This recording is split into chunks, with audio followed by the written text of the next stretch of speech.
Hi guys, my name is Wildcard and welcome back to my channel.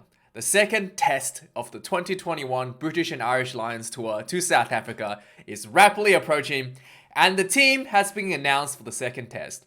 Now, following a rather interesting first test, the Springboks had a perfect display of just gameplay in the first half whilst completely falling apart in the second half, whilst the British and Irish Lions really struggled in the first half a little bit amongst all of its gameplay, set pieces, scrums, lineouts, and backline attacks are all in shambles in the first half.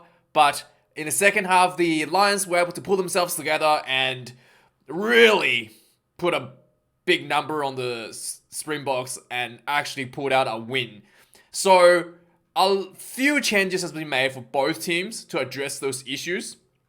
Especially for the Springboks, things are looking a little bit dire. I know all the Springbok fans are going to be saying, nah, not going to happen. But historically speaking, only 4 teams were able to win the Lions tour after losing the opening test. Only 4 times has happened over, since 1888. Okay, over 100 years ago, and only 4 teams has ever done it. And things that are particularly dire for South Africa is the fact that no team has ever done it, ever, in South Africa.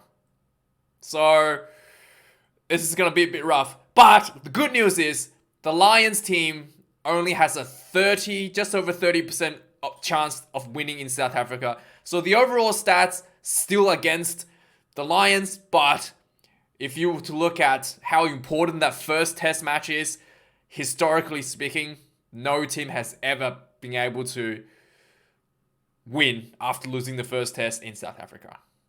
And very few teams has done so anywhere around the world. So yeah, very difficult situation. And let's have a look at the teams. So overall, some big changes for South Africa for the scrummaging. First half, I thought the scrummaging was much better for the props, but due to an injury to Onk's Nish, he was paired up with Trevor Nyanke. So I think it's the fact that you play your props as a pair, so that if Onk's Nish is out, then they wanted to bring up the pair that's been working together more frequently in the test matches. So they've brought up Kisoff and Mel Grebe from the bench. Despite the fact that Kisoff and Mel Grebe, many people believe that they are supposed to be, the starting duo for the Springboks because they were the World Cup winners. But their performance last week was a little bit rusty. There was a really nice turnover by Marco Vinapola when he came off the bench against Mel Grebe, which was like, that was a jaw-dropping moment for me, genuinely. I could not believe I saw the World Cup champion, tight head pro Mel Grebe, getting destroyed by Marco Vinapola in the second half. So that's something that front rowers really need to work with. But statistically speaking, this is the best Springboks starting front row, despite the relatively poor performance in the second half. We shall see how they go, and they've been criticized a lot in the media, and we shall see how they go up against this test match. And another change in Springboks in the forwards, is that Jesper Wise is coming in with only 1 cap for Kawaga Smith, who's been dropped down to the bench. So Kawaga Smith, I had a look at his stats. So in my mind, when I was watching the game, he was all over the place. He was getting the turnovers, he was working the breakdowns, he was crashing the ball a lot, which is what you want for number 8. He was absolute workhorse, and his work rate was really, really high. I was surprised to see him getting dropped. But after reviewing his stats, I think there was a few things that was kind of a bit of a red thing that kind of came out. So as you can see, that he carried the ball 13 times, more than any other forward in the pack. 35 meters gained, so really, really good from attacking point perspective. Defending is not too bad as well. Absolute really high work rate. 5 tackles and 1 missed tackle, and the big issue, I think, for Radzi is that he was a bit of a penalty liability. 3 penalties given out, highest in the entire pack, including 1 penalty where the South Africa considered 3 points. So that's probably why he's dropped to the bench. Or they could see that, maybe they wanted him to bring that more, his attacking abilities in the second half. Could be both, but he's dropped in favor of Jesper Weiss. From what I've seen from Jesper Weiss, I'm not too impressed. I think he played in the South African A game, but we shall see how he goes in this test match. And also for the British and Irish Lions, let's go through South Africa first. Backline has been unchanged for South Africa. And then, as you can see, the new front rower that came in for the injured Onks Nich is Vincent Koch. He's also, he was actually in the Rugby World Cup, so I was surprised that he didn't get picked last week. So it's good to see him here, and he's really, the front row is in good hands. I don't see Vincent Koch as a, lesser player than Oxnich. In fact, I thought Vincent was probably better than Oxnich. Surprised to see him, finally making a comeback. So I have no issues there with this change. There's another thing that's quite interesting is Marco van Staden. He's also a number 8 position. So South Africa has opted for 6 forward replacements to only 2 backs, which is what they've done in the World Cup. Bit unconventional overall, but pretty normal for South Africa, I guess. Eddie Jones has started doing this as well. But 3 loose forwards. I'm pretty sure in the World Cup they had 2 back rowers. 2 second rowers. They had they had, I think, they had 2, maybe, I think they had 2 second rowers from memory. And then, I've never seen this. They have 3 loose forwards, and all 3 of them technically plays number 8. So I wonder who these guys are going to come on for. I mean, Kawaga Smith goes on for number 8, and who's Van Staden going to go on for? Sio Khaleesi. I don't know. So it's going to be interesting to see how they're going to shuffle this around. This is mind-boggling to me. And also Van Staden, from what I've seen, I'm not very impressed with him either. He got yellow carded in the South Africa A game, and he was not exactly what you would call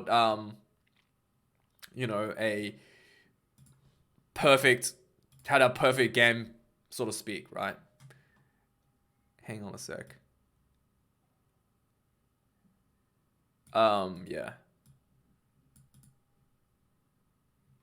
What the hell? What the hell happened there? Oh, nothing. Anyway, forget about what I just did. Something happened in my wrist. Anyway, so for the British and Irish Lions, so those players are out. Ryan Astad is out. Elton Yanshi's out. Yanshi's, he came off the bench, didn't really make much of an impact. Despite that, Vinapola had a really poor second half himself. So, sad to see that he got dropped out. But then again, why do you have... Anyway, someone explain to me why the Springboks has 3 number 8s on the bench, please. And also, coming off from the bench, in fact, he was caught in late. He wasn't even selected for the team to begin with. Marco Vinapola, he was out, and then Wyn Jones got injured, so Vinapola came in on the bench. And he came on off the bench, did really well. Like I mentioned to you, he did a big number on Mel Grebe, and he's earned himself a starting spot in the forward packs, in the front row. So it's really good to see. And Marco Vinapola, we had a discussion. I had a discussion with many of you viewers. I thought he deserved a start last week, and a lot of you guys disagreed. But Warren Gatlin agrees with me. Anyway. Back. What else has changed? So the rest of the front row forward packs has been unchanged. Back, Conor Murray came back. I think it was injured last week. He got taken off the list last week, and then now he's back this week as a starting. And he was on the bench anyway last week. So now he's back from injury, and he's also starting for the number 9 position. And the number 13 position, Elliot Daly got dropped for Chris Harris from Scotland, and this is his Lions test debut. So I had a look at Elliot Daly. He had an absolute shocking game last week. His stats was horrendous, right? By far the worst. out of both teams, Elliot Daly. So not surprised he got dropped. So let's see. His run meters, having ran the ball 6 times, his run meters is 0. So what that means, he's probably got pushed backwards in some of these runs. So he's lost meters and netted out with 0 run meters. So he's technically gone backwards to end up with 0 run meters overall, right? After running 6 times. There's no way he's tackled on the spot 6 times. No. He's probably ran forward a little bit, but then he got tackled, pushed backwards, a number of these tackles, and ended up with 0. That is horrendous. His defense was also awful. 5 tackles made, 3 missed tackles. Oh my god, what is this? He's playing for the Wallabies or something? What is going on? That is huge. Huge missed tackle count. And look at the discipline as well. 2 penalty conceded. And only one who did more is Tom Curry. But Tom Curry has, made... Tom Curry is like a workhorse, right? 8 tackles, 3 penalties, and he's like a forward. He's always there in the breakdowns. But man, that is awful performance from Daly. So he gets the boot to the bench, and Chris Harris gets his Lions start. And also some changes in the bench. Taulupe Falatau is in from the Welsh team. And Ali Price dropped from the number 9 spot to the bench. He wasn't too bad in the first half, but the British and Irish Lions did struggle in the first half, so he could potentially be considered one of the issues. I guess I wouldn't say that, to be honest. But Daly definitely had a terrible play. I'm surprised this is new thing. I thought maybe Liam Williams would be up, but Williams is out. And also Hamish Watson is out for a dangerous tackle on, I think it was on Villy LaRue. And it looked like he could have been yellow carded. And that if he had been yellow carded, which was, which the referee made a bad decision. He should have been yellow carded. If he had been yellow carded, the Lions could have been a big trouble at that time, because the game was very tight at that point, and there was like 10 minutes left or something. So that could have been a massive game changer if the referee had made the right decision. But thank God the referee is incompetent, so he got away with that, with murder essentially. So this is the team changes. Let's go through the lineup match. So let's have a look at the details, right? So Stephen Kisoff comes in from number 17, 49 caps, 120 kilos, 183 centimeters tall. He's up against the tight head prop, Ty Furlong. Many of you guys say he's the best tight head prop in Lions team. I still think, I wouldn't argue with that, actually. I've admitted that I have a favoritism towards the English props, but Ty Furlong, number 3, big game against Stephen Kisoff. Kisoff struggled a little bit in the second half, and he looked a bit shaky when he came on the second half against Ty Furlong as well. So this will be a very, very important piece of the game to watch out for, and it's very exciting to see, actually. So we'll see if the redheaded. Someone was called a red-headed carrot or something. There's some joke going around. We'll see if Kisoff be able to hold on to Furlong. Bungi Monabi has been pretty solid for the Springboks. Everything he does is just perfect, almost perfect. Anything as perfect as you can get for what you want for a hooker. 38 points, 38 caps, 108 kilos, 175 centimeters. He's up against Lucano and Dickey, 31 caps for England, 183 centimeters, 111 kilograms. We have Franz Mel Grebe coming up from the bench. Again, I was very surprised with his performance. He was absolutely instrumental in defeating the English in the World Cup finals, and I thought he was just untouchable, like godly levels of scrummaging in the World Cup. He's probably a little bit rusty. He's 40 caps, 125 kilograms, 190 centimeters. He's up against Marco Vinapola, who did a number on him last week. So it'll be interesting to see how these two guys fare up as well. So yeah, really, really exciting, interesting matchup in the front row, and see how that's gonna go in the scrum. And Marco Vinapola up from the bench last week, 67 caps for England, 182 centimeters, 121 kilograms, and so Marco Zola will really look into,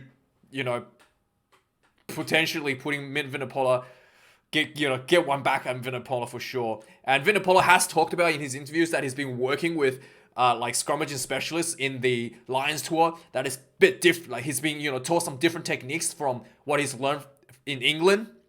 So yeah, it will be interesting to see how much he's improved against Mel Grebe in the starting team in the second test. At the number 4 spot, Eben Isabeth, 87 caps, 123 kilograms, 2 meters and 3 centimeters. Absolute rock for the Springboks. Huge work rate. Has a bit of tackling issues in terms of missed tackles, but overall his work rate is so high, you can almost forgive him for missed some tackles here and there. He's paired up with Franco Mostert, 41 caps, 120 kilos, 2 meters tall. He's up against Mauro Itoje, who has a perfect performance last week, including finishing off the game by winning the game, like ending the game by turning the ball over in the dying minutes to prevent the Springboks from potentially making a comeback. And Warren Gatland joked about him not giving away a penalty for the first time in his career, or like 300 something games. It's quite funny. But yeah, Mauro Itoje, massive improvement from his days from England team. Many people criticize him for his discipline issues, especially in Six Nations this year. But yeah, he's done sublimely well for the Lions last game. Alan Wynne-Jones, 48 caps for Wales, the most cap player in the world. 198 centimeters, 122 kilograms. And many people were thinking that Alan Wynne-Jones is too old. He's come back off injuries, not fit. But last week, he made the most tackles out of the British Lions team. It's absolutely amazing, this guy. 10 tackles. Like, are you kidding me? More than anyone else in the team. 1 missed tackle, and that's like perfect defense for Alan Wynne-Jones. So anyone who says anything about him being old and out of shape from his injury or whatever, gone. He's absolutely better than everyone else in the team. And he's just lead by example, the alpha of the pack. Amazing athlete, to be honest. Quite impressive.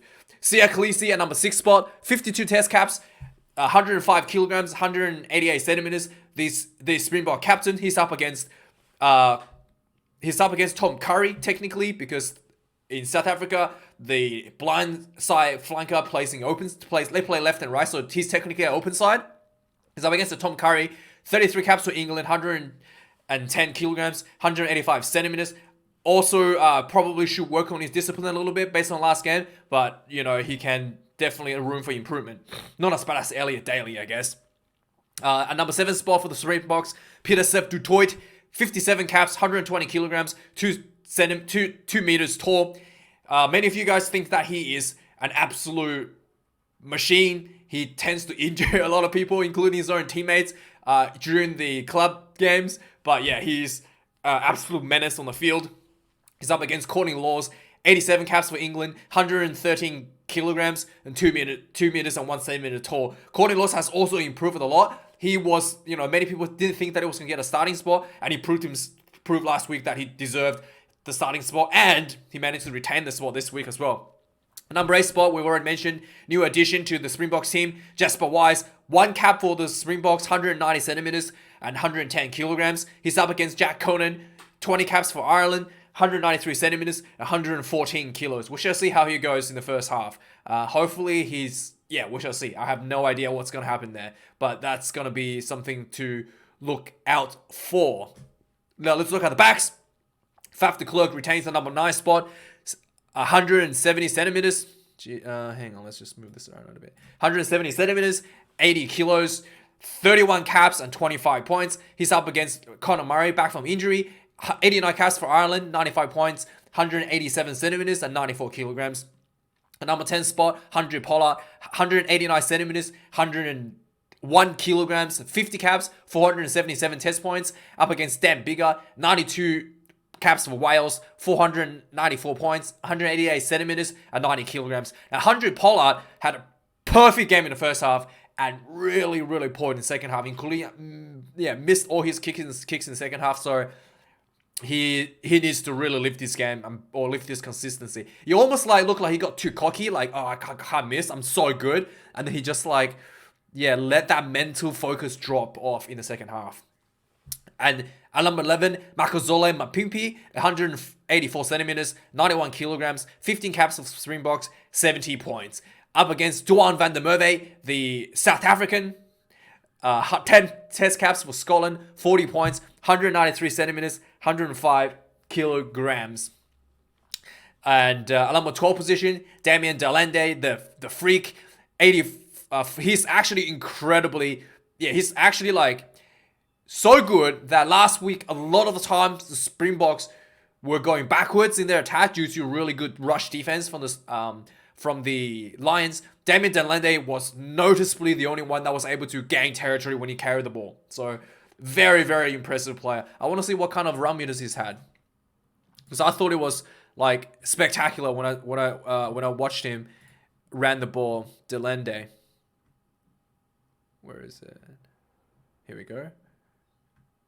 53 meters. Yeah, he's by far the biggest run meters in the team, next to 100 Pollard. So yeah, I mean, it was really obvious. Everyone in the team was going backwards and he was going forward. He was the only one carrying the ball forward. So it was really, really, really good effort. Number 13, Lucano, another great, excellent performance from him last week. 16 caps, 98 kilograms, 186 centimeters, and 15 points score for the Springboks. He's up against Chris Harris, who came in for Elliot Daly's poor performance last week. 28 caps for Scotland, 15 points, 188 centimeters, 104 kilograms. He's making a debut for the British and Irish Lions. A number 14 spot, Cheslin Kobe, 15 caps, 40 points, 171 centimeters, 80 kilos. He had a really struggling game last week, actually. There was a lot of high balls that he was really struggling with. And also the Lions was targeting him a little bit with Van der Merwe and Robbie Henshaw, like chasing the high kicks. And they're both like a lot taller than Cheslin Kobe. So yeah, Cheslin Kobe had really struggled a lot this last week against the high balls. Against Van der Merwe, almost scored against Kobe as well. So we'll shall see how he performs this week. I'm actually surprised that they didn't make a change for him at number 14 spot, to be really, really honest. I thought they might bring in someone else here. But yeah, that's, yeah, you know what, we'll see how it goes this week. It was something that was very obvious the Lions were trying to exploit. And number 14, Anthony Watson, just an absolute machine, spectacular performance. He's literally a cyborg. And number 15, Villiers Leroux, very, very unlucky to get a try disallowed, but he had a pretty stellar performance for the Springboks. Very, very solid. And yeah, I'm quite happy with his performance last week. 63 caps, 60 points, 186 centimeters, 90 kilos. He's up against Stuart Hogg, who also had a really good game last week. 85 caps for Scotland, 114 points, 180 centimeters, and 93 kilograms. The bench, this goes through them quickly. Malcolm Marks at number 6 stays at number 16 for the hooker position. Ken Owens comes in for stays a hooker position for the bench. Trevor Nyanke dropped from the starting to the bench as the tight head. Rory Sutherland for the loose head for the British and Irish Lions. He stayed on the bench.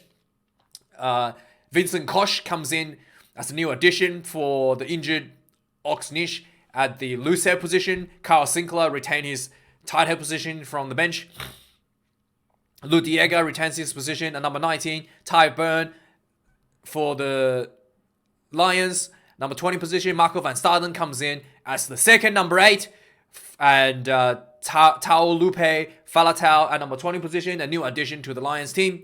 Number 21 position, Kawaga Smith, a third number 8, getting dropped to the bench.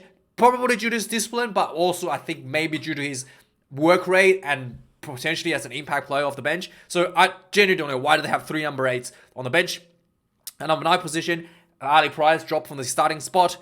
Herschel Yanshis at number 22. Owen Farrell, 22, unchanged. Owen Farrell played really well when he came off the bench. Damien Valencia at number 23, unchanged. And Ellie Daly getting dropped. I'm surprised that Liam Williams didn't retain his number 23 position on the bench.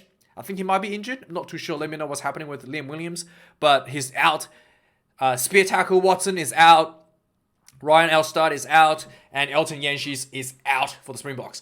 And that is the lineup, guys. Let me know what you think. Let me know your prediction. Is the Springboks pretty much done? Is the series dead? Let me know your predictions. And thank you for watching this video. And I'll see you guys a bit later this week. Cheers.